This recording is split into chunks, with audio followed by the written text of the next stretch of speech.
नाशिकमध्ये खळबळजनक हत्या प्रकरण उघड झालंय. महिलेचा खून करून मृतदेह बॅगेत भरून नदीत फेकणाऱ्या आरोपीला अवघ्या 24 तासांत कर्नाटकातून अटक करण्यात आली आहे. नाशिकमधील आडगाव पोलीस ठाण्यामध्ये दाखल झालेल्या हत्या प्रकरणाचा पोलिसांनी अवघ्या 24 तासांत उलगडा केलाय. अज्ञात महिलेचा खून करून तिचा मृतदेह बॅगेत भरून नदीमध्ये टाकण्यात आल्याची धक्कादायक घटना समोर आलेली होती.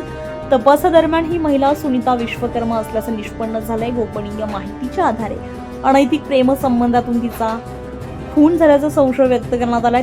त्यानुसार आरोपी गोपीनाथ रवींद्र गोसावी वर्ष 33 राहणार उपनगर नाशिक याचा शोध सुरू करण्यात आलाय. आडगाव आणि उपनगर गुन्हे शोध पथकानं संयुक्त कारवाई करत तांत्रिक विश्लेषण आणि मानवी कौशल्याच्या आधारे कल्याण रत्नागिरी गोवा मार्गे कर्नाटकपर्यंत पाठलाग केला. अखेर मंगळूर कर्नाटक येथून आरोपीला ताब्यात घेण्यात आले.